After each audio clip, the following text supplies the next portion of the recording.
Is it rude to ask your host about the TV situation? What about shushing during commercial breaks? And when, by the way, did Super Bowl parties become a social obligation? Jason Gay joins us now from Indianapolis, where he's penned a column on this very thing and, of course, is watching the town prepare for the Super Bowl. Jason, good morning. Good morning. How are you? Great. How are you? I'm terrific. The hangover is non-existent. Just got to Indianapolis today, working on it tomorrow and tonight. So, Jason, is it okay to ask your host what the TV situation is?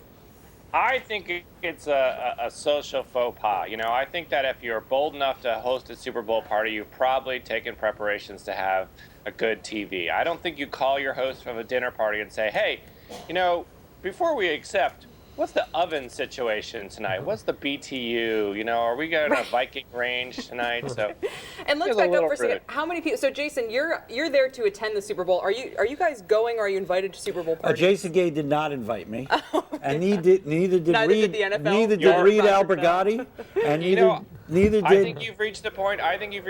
Where you're just at such a celebrity status, you just glide right in. Everyone knows who you are. By the way, I wish I was a close family friend of either the Kraft family or the Mara family. I can't claim that either.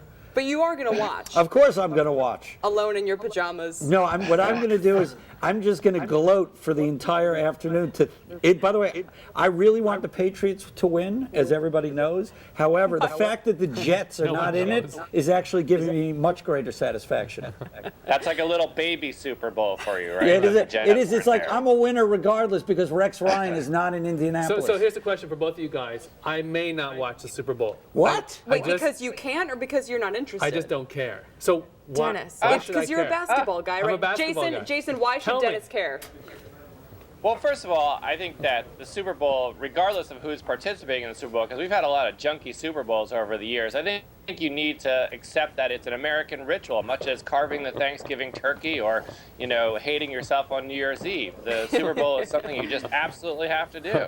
It also, by the way, it's staggering to think how many households, how many people tune in for this. It's something like 100 million people over the last couple of years, a third of the U.S. population. I mean, it's as a cultural experience, you almost can't find something more pervasive. No, and that is its value, right? It is something that everyone can share, and we have so fewer of those moments as we have atomized media. Everyone has their own little thing. It's one of the few things we can all share. Jason Gay, where do you come out on the Madonna hosting of the Super Bowl? I got some real issues with the Madonna angle here. Show. I got some real issues. I see that she's been in New York every week on every talk show discussing just how nervous she was. You're just upset because she's rather in better than shape sitting than in you Indianapolis, rather than being in Indianapolis practicing, she's been on every talk show in New York saying, "Oh, I'm so nervous about this week." Go to Indianapolis and start practicing. You guys understand, the league is running out of geezers to do these halftime shows. They decided after the Janet Jackson thing that they're never going to hire anybody under 35. So they've had to go through the roster of older acts, and Madonna is 53, looks fantastic. I saw her play in concert a couple years ago. She's a great live performer.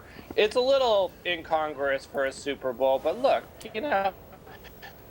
Oh, I hope we don't lose you. All right, Jason, we're going to try to work on your sound there. Super Bowl halftime shows are not designed for football fans. Yeah, very true. But the Super Bowl game itself, by the way, you really couldn't ask. Hang on one second. We're going to work on that connection. You couldn't, in some ways, ask for a better matchup. I mean, the game itself will be exciting, a repeat of the 2008 matchup. You've got the Giants, you've got the Patriots. He doesn't even why are you looking at him? There's no point in even looking at him. I was educated. By the way, he knows nothing. He's not going to watch it. You know, if a team from Louisville is not in it, he doesn't care. Which is why, you know what's going to happen? We asked everyone for their Super Bowl predictions, and you know what's going to happen is like yours is going to probably win I actually have like a few, stray facts in my mind. Well, Tom Brady's a winner, and I go with the winner. What's your prediction? What's your call for the game? I have the Patriots, as much as it pains me to probably be in agreement with Evan. I have the Patriots 31-24. You know what the shocking thing about your, because I saw you weren't supposed to send it around to people. I just lost my stir.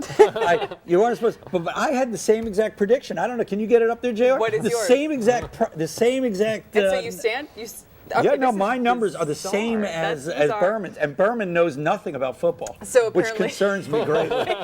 Okay, my own call, and JR Cameron, did I say 44-10 or 44-10? 44-10 Patriots. That is my call. That is my last. Wow.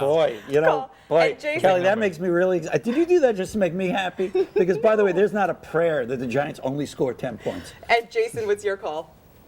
You know, I woke up this morning thinking I'd be the crazy guy picking a Patriots blowout because nobody is. Everyone thinks it's going to be a close game, maybe the Giants winning late in the fourth quarter. But I see it going the other direction. It's the ultimate, hex. All this close game predictions. I see a 38-14 Patriots victory. That is a very... Look at that. I'm on the same wavelength as Jason Gay. Right, a very scientifically reasoned prediction. Yeah, Jason, let me give us a feel of the vibe in Indianapolis. Is it true that it's really going all out to make folks like you happy? What is the vibe there? Hotel room. That's what I've heard.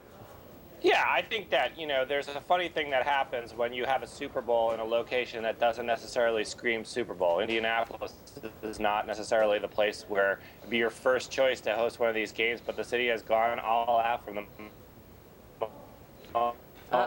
you walk. They've gone. To the first time you get into a taxi cab to the first time you step in your hotel. People are all, very welcoming. Very welcoming. Have you lost me entirely? Well, you know what? It's coming in and out, not clear. I think that the Giants weren't happy about your Super Bowl prediction. I'll just say, can you speak a little something? Indy, thumbs up. Indy, thumbs up. We got it. Jason Gay, thank you for getting up early to join us this morning. Again, that game this weekend, I believe we have lots of coverage.